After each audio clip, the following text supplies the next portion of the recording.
Take a minute and ask yourself, how am I feeling today?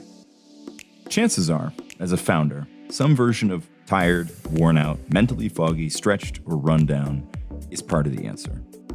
Today on the Startup Therapy Podcast, we're going to dive into burnout, how to see it coming, how to avoid it, and how to recharge when you've gone too far.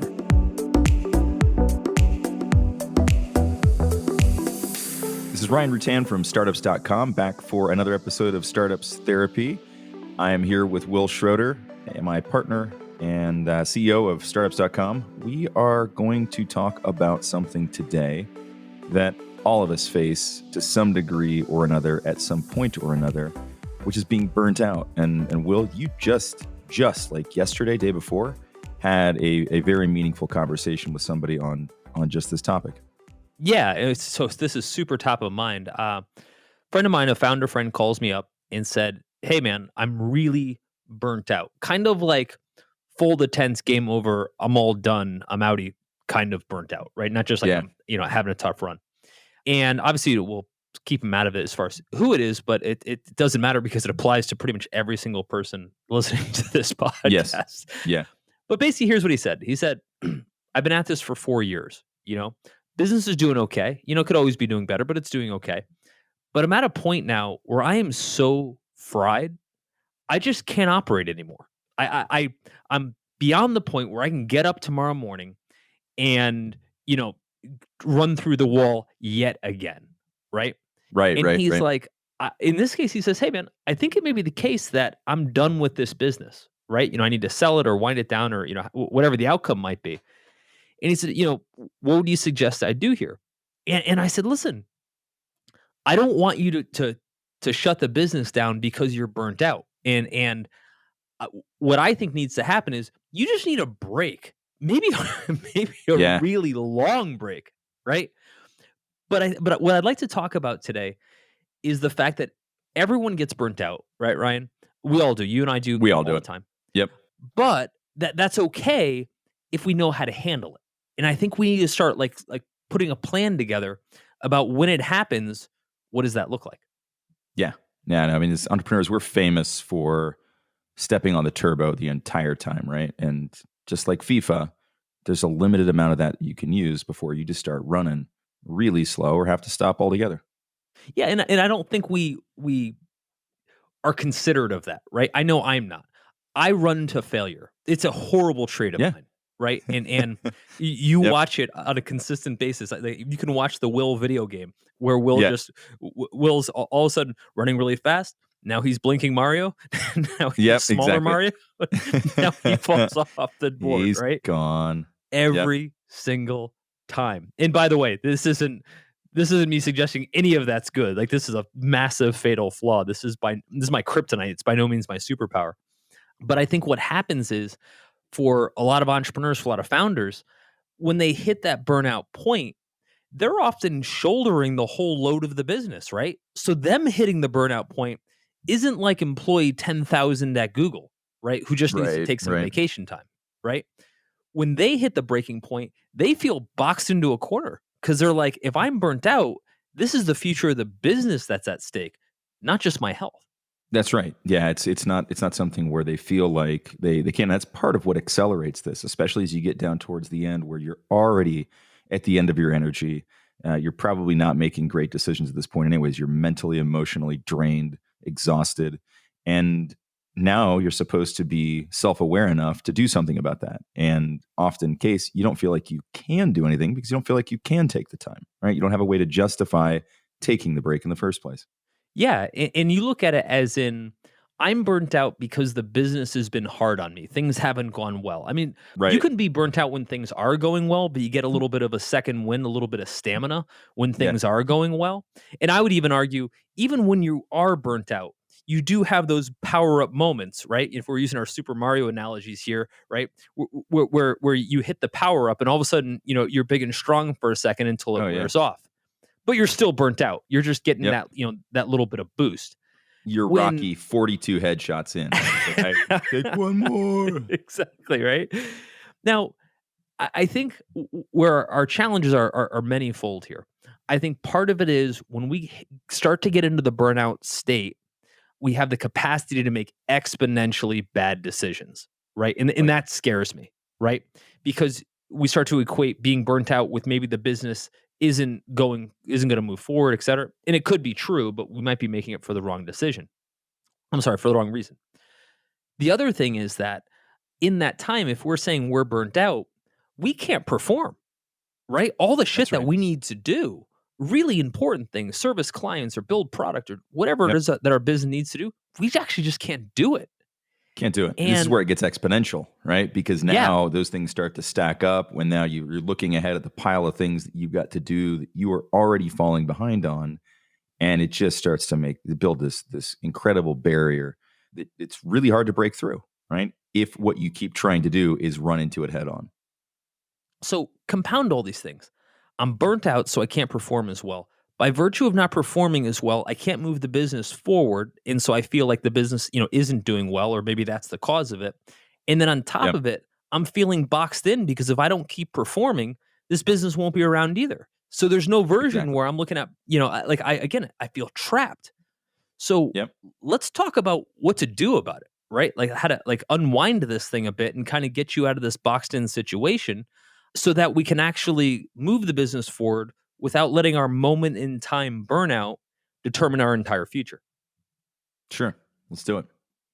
All right. So I think that the first question, just to hit it head on, is how do I take a break if I've got so much stuff to do? Right? You're saying Right. Like, take a break and recharge, but I'm like, if I take a break, the business will be out of business, which is what's burning me out to begin with, right? exactly. Right. Well, I've been here for 5 years and I haven't taken any vacation. So as the founder, I've accrued 9 weeks of PTO. Let's take it. Right. Like, there's no version of that If that it were feels good. just that easy. Um, Yeah. and so I think people, founders, look at this take a break in maybe too literal or too intensive of a way. For example, if we're working at Google and we're employee 10,000 and we need time off, we just take vacation. Yes. We have that luxury because Google's not going anywhere, right? Right. We're 1 in So 10,000.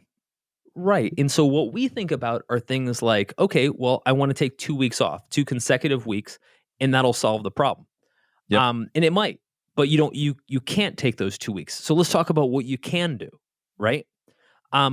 What I've found when I start hitting this level of burnout, and it happens all the time, is if I'm working at like 110%, and maybe it's more, but let's just use 110%. I'm running on fumes, right? Yeah. But if I could just get myself to 90%. See, I think Yep. people think I need to get back to 0%, right? I need a full Yeah. reset recharge. Yep. Yep. And sure, The yeah, the old ideally you do, right? But if for whatever reason the business can't afford the 110% down to 0% recharge, how do you get to 90%? Right? Like, what does that look like? How Sure. can you incrementally start getting yourself out of the red zone? Right? And Ryan, you and I talked about this. I mean, literally, we've been talking about this over the past couple of weeks. Like, how do you get a Friday off? Right? Yeah. Just a Um, day, right? Sometimes it's all you need. a couple weeks ago, you said that you had taken some time off. I don't know if it was a full week or a few days or what it was. A couple days, Um, ended up being like 3.5 days. Okay, 3.5 days. But what did 3.5 days do to you? Oh man, it bought me an incredible amount of bounce back energy. Right, I'd just come off something that for me was particularly stressful. Right, preparing for a speaking engagement and then delivering that, which as a part time introvert takes a lot out of me. Right, I've Yeah, of realized over course. the years, like I always need some refresh time after that. And so we went out to the lake and spent a couple days, and I came back then halfway through Thursday feeling like I could run through a wall, right? It just took a little bit of time where I could decompress and work out all the issues that arise after I do something like that and just feel good again, right? It doesn't take a ton of time, but it took dedicating a little bit of time to push the reset button. In this case, it wasn't really like that long, drawn out rundown. It was things had come to a head physically and emotionally for me. And I needed a few days for that to just kind of unravel, for that pressure to disappear so I could move forward. And I did. Right. And so I think we often think about the break has to be this long period, right? It's not called Yeah. a break unless it's, X amount of time. Yep. Yep. What I tend to find is the break doesn't necessarily have to be a long period of time, but if there's no break whatsoever, if Yep. there's no, time to get off the ice and recharge, using a hockey analogy here, you're screwed, Yeah. right? You're sprinting all the time. You need that breather, and it doesn't take long, right? You need a couple minutes to to refresh, and then you go back in the game. I wish somebody had told me this earlier in my career because I always felt like actually, I'm pointing to earlier in my career. I wish somebody told me this like 3 weeks ago. Yeah, right. I I have this bad habit of just running until failure, like I said earlier, right? Yeah. And for me, the breaks that I'm allowed to take, we'll get into justifying breaks in a second, but like the breaks I'm allowed to take are being sick, having some sort of like external emergency and or reason that I have to be gone, right? Yep. Or back to being sick, right? Like Right. Yeah. my longest breaks have to do with me being unwell. Those are right? my three reasons, right? Yeah. Being sick, something external, or being sick. Right. Right.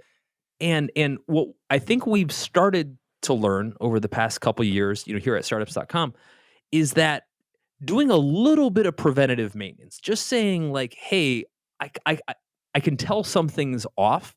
I feel like Yep. I need a day here, I need a couple days here, is really starting to make a huge difference, right? Yeah. And I'll say Like, this, man, it doesn't even always take the full day off. And I don't mean, oh, well, a half day off would work as well. Just sometimes changing the environment. When we made the good point. decision to switch over to work from home Wednesdays, which has now become, three full work from home days. When we first made that decision, I noticed a lot less of this sort of normal weekly burnout.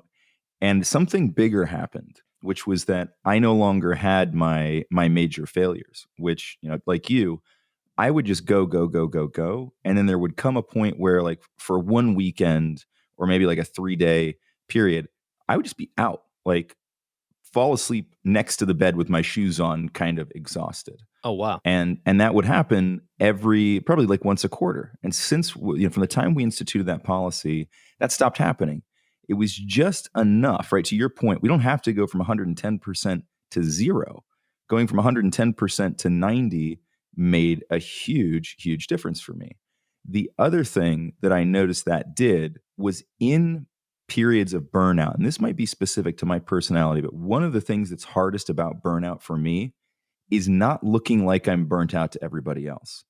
And so Good having point. a day where I could just be at home and be like, I'm fucking burnout and I'm going to look burnout. I'm going to feel burnout and it's not going to matter Just let because it be. I don't feel like I'm affecting anybody else. Yeah, well, and I think too, as founders and often as leaders of the company, you don't want to show that kind of scar, right? Like you want to be able Yeah. to say, "Hey, I'm down, so everybody else should be down."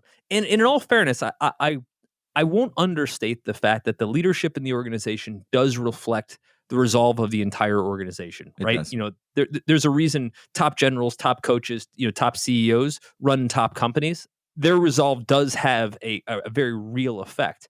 However, kind of useless when that resolve is packaged in an empty shell of somebody who's long since burnt Right. out, Yeah. right? Yeah. If you do get wounded on the battlefield, bleeding out in front of your troops, probably not the best way to handle it. Exactly. And so I think part of what's been helpful, and I'm glad you brought this up, is I know among the leadership here at startups, if someone's fried, they just say as much, right? Yep. They don't have to justify it. They don't get lambasted for it. And we all look at it because we're all kind of workaholics in our own way as just, I want to work more. This is how I work more, right? Yeah. Is that the right justification? Probably not, right? But right. but we're at least communicating it. I think Yeah. as we mature as an organization and as people, we'll probably get better at just understanding from a health standpoint why that's great. Not that we don't understand it now, but I think we still have a little bit of I have to work justify it. But here's the important point. When folks are saying I have too much to do to take a break, you're right. You do have too much to do to take a long full stop break, okay? Yep. Hopefully you don't. Hopefully you can take a break. So I'm not knocking a break. What I'm trying to say is, dude, if you're at 110% right now, 100 whatever percentage, doesn't matter. You're over 100% of what you can do. You got to get sub 100%, even if Yep. that's just down to 90%. Yeah. Because the way I see it, if we're going to look at like, the green zone, yellow zone, red zone, and red zone is anything over 100%, the longer you stay in the red zone, the longer you're going to pay this back in spades later, not in a good way. Absolutely. Yeah. Right? I think that's a really, really important realization. And I think that once you get past that and you're enlightened on this particular point, it allows you to go harder. I think that there's this interesting thing that's like, well, I'll go 110% because I can probably sustain that longer without totally killing, and then I'll try to back off just a little. Whereas if you know that you can go all the way to the breaking point and then just raise your hand and say, like, I need out.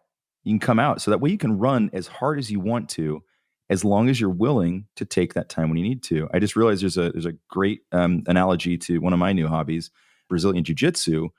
You can go full on sparring in Brazilian Jiu-Jitsu because of the tap out mechanism, right? Right. You don't have to wear headgear. You don't have to take other preventative measures. You're not prohibited from trying any of the moves at any time because everybody's protected by the tap out mechanism. I think founders need to recognize that not as something that's a weakness, but a way to go full on as hard as you want and then be able to take yourself out of the game when you need to. I also want to circle back on one other thing that you said, which was, this notion that within our group, within our leadership at startups, we have this ability and we do use the tap out mechanism. But there's another subtlety to this that I think was really, really great when I realized it. When you or Elliot or anybody else on the team raises your hand and says, guys, I'm a bit burnt, I'm gonna need some time, the last thing on my mind is, oh geez, again. I'm thinking, all right, how can I push a little more of my turbo and support this, right? That's the immediate feeling I get. And that's the immediate feeling that I get from you guys when I need to be the one raising my hand and saying, hey, time out, that everybody else is there and actually wants to pick up that slack because they know they can. And because they know that when it's their turn for the break, that they'll be supported in doing so. And I think that's really, really been powerful for us. And I think if the other team members recognize the value of a break, it goes even further, right? Yes. If you know that, hey, Will does a lot of creative stuff for the organization. If he's creatively burnt out, the organization isn't going to be able to get more shit done, right? Yep. Last year, we had this really interesting moment where, I lead the creative team here, and our creative director, who's just an absolute workhorse, the work that was coming across was still good work, but it wasn't his best work, right? Yeah. And we go back and forth all the time on kind of, what his best work looks like. But when he's on, he's really on. And to his credit, he's usually on. Mm-hmm. Around this time last year, work starts coming across. This is over a period of a few weeks or so. And it's just not his best work, right? Not totally phoning it in, but you could tell, he's not at full strength. Right. So I said to him, hey, man, how about this? Take 2 weeks off. And mind you, he wasn't even looking to take 2 weeks off. He had no interest in taking time off. He had no plans. He had nothing, right? And at first, he thought it was me being passive aggressive, like your work is so right. You may as well not come to work. Not be here. Yeah. And here's what I said to him. I said, and he's been here for years. I said, every time around this part of the year, right, where we get into kind of like mid to late summer, where we've been going full sprint since the restart in January, our stuff starts to kind of taper off a bit. Yeah. And so I know what's going to happen. When we get into August, September, October, and then we start to looking toward the tail end of the year, our work's going to slow down even more. It's just not going to be as good as it used to be. It's not going to be as fresh. We're not going to agree on as much stuff just because, again, we're not bringing our A game. Yep. Take 2 weeks off this time, just as an experiment. I don't care what you do. Just make sure it's not work. And let's see what happens when you come back, right? And again, he was a little taken aback because it felt like a forced vacation, but nobody feels that upset about it.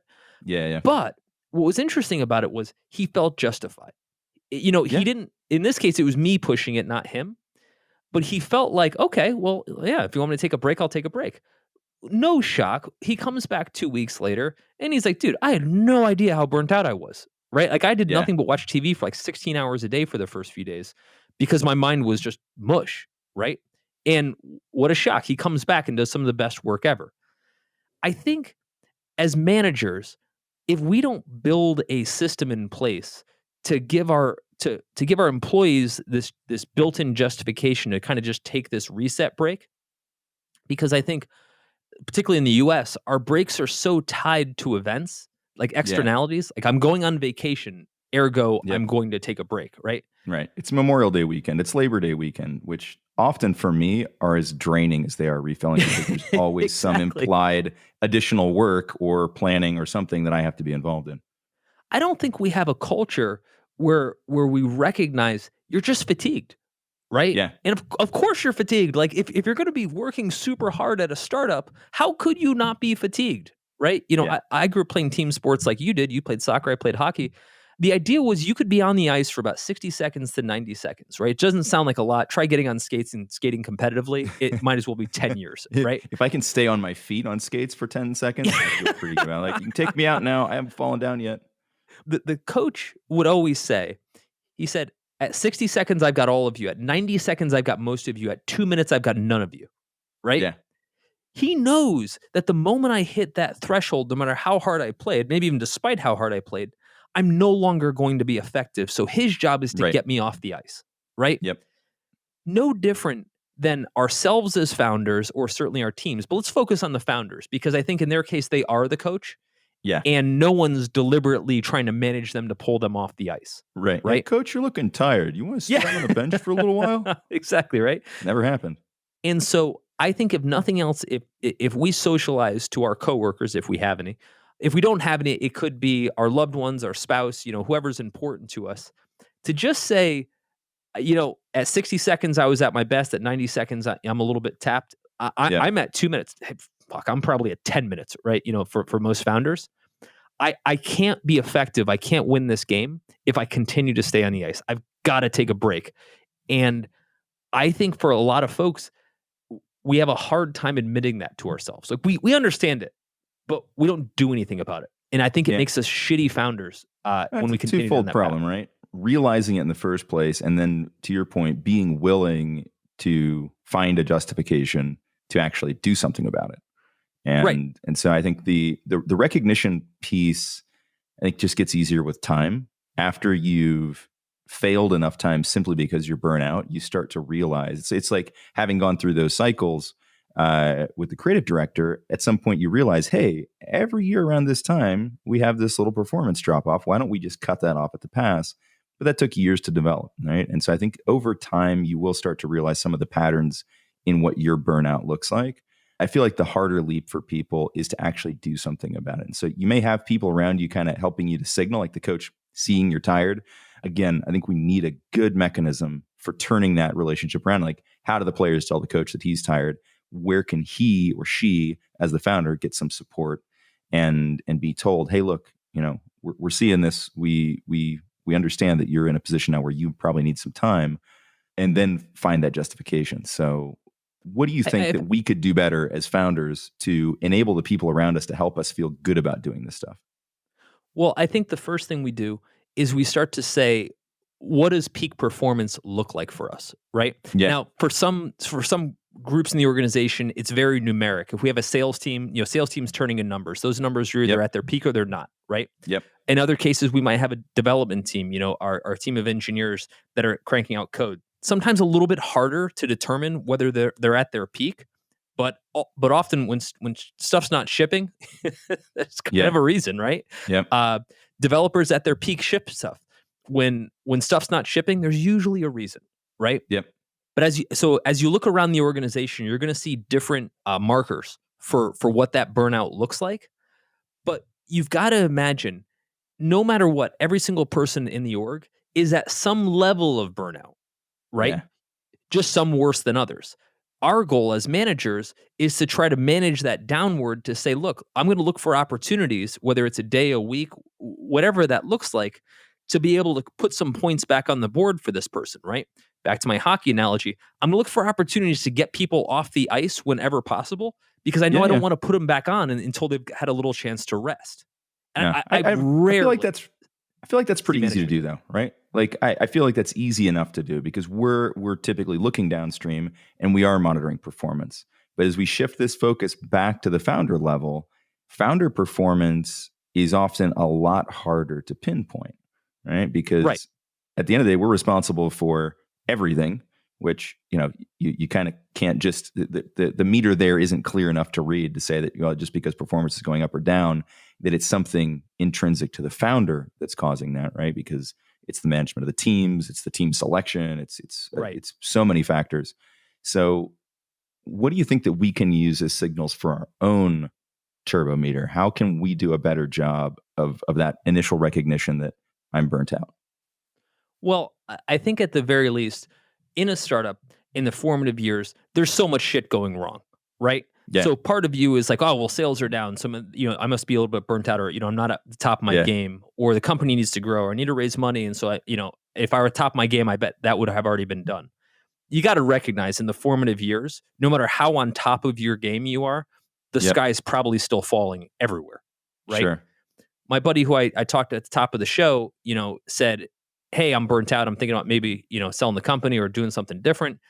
And my point to him was, you've been at it 4 years, man. There's no version where you wouldn't be burnt out right now. Yeah. Right? Yeah. Even if things were going 180 degrees differently than you expect them to go, you'd still be burnt out. You can't operate in this game for that long and not be burnt out, right? Did he drop any signals? Did he talk about, like, I am feeling burnt out because of X, Y, and Z? I know a couple personally. Like, for me, there are certain things that I always look forward to within our business.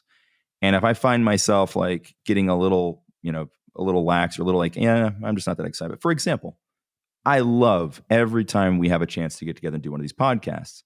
If there comes a day where I'm like, meh, I don't really feel like that's going to be, to me, I'm going to be like, oh, I'm probably burnt out, right? Because if there's something that you really love, kind of running towards, and then you find yourself not looking forward to that, I think for me at least, that's a great indicator. But did he drop any in your conversation? Well, in his case, he said, hey, a couple things in the business lately haven't gone well. And while that always takes a little bit of energy out of you, he's like, nothing's happened that's put some of that energy back, right? Yeah. So it's just it's a bunch of hits. Beating up my hockey analogy, he's just got 4 points scored on him in a row, right? It's just it's demoralizing, right? Yeah. And so he's thinking of it in terms of, hey, if I'm fried and the business isn't going well, and this is taking longer than I expected. By the way, it always takes longer than you expected. Always does. Yeah, yes. way more. Like, aren't these the signs that, something's not right? And truthfully, yes, some of them are. However, if you're reading those signs at a time when you're also most burnt out, everything just, it becomes exponential. Yep. Right? You're like, oh man, we lost that client. God, not another. When you've got fresh legs, you've got a couple hit points to spare, right? You can take a couple hits and keep on moving, which is what you need. If you're going to put yourself into this game basically half injured, what else do you expect to happen? You're going to get crushed, right? Yeah, I think that's the real conundrum, right? Which is that sometimes we need rest the most when we can afford it the least, and it's such a hard decision to make.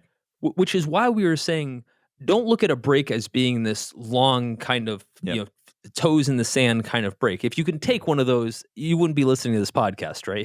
It wouldn't be your challenge. I'm assuming that you can't take the break. Although in a little bit, I think we should get into some different ways I've seen folks take extended breaks without, just leaving the shop altogether. Yeah. But what I think breaks for us is that we don't believe that we can justify the break. My friend just had a couple setbacks in the business. There's nothing about that makes him go, I think the answer to that is take some time off. Right. Yeah. But here's the way I look at it. And I've dealt with this head on. When setbacks happen, and we're in the business of setbacks, if you're in a startup with no setbacks, I would probably, you're probably not running a startup, right? I look at the setback saying, hey, what's it going to take? What kind of energy do I think it's going to take in order for me to kind of have to make up for all of those? And inevitably, it's more than you have right now. So my first plan is, what can I do to kind of recharge a little bit, right? For me, it's twofold, right? When I'm looking to justify the break and when I'm trying to take the break. Part of it is what kind of break I need, and I think we should probably talk about that. Whether it's a mental break, a physical break, a creative break, etc. And then the other part of it is more or less how I'm going to take that break. You said you went to the lake, right? It was just this badass Zen kind of place to unwind, right? Yes, it was. I spent half my day in a sweat lodge every day. It was amazing. Yeah, man, and like that's specifically what you're supposed to do, like the perfect break, right? Yeah. There are other ways to take a break that aren't that restful. Now, I don't pretend to tell other people what's restful to them. Oddly, for me, when I need a break, I go in my workshop and I do carpentry nonstop. Like I burn Yeah. 4 to 5,000 calories a day doing far more manual labor than I Yep. possibly do in Yeah. my everyday. Your vacation is a different kind of work, right? And Yeah, but it it works is. for you. I've watched It's it over so and over zen, again, right?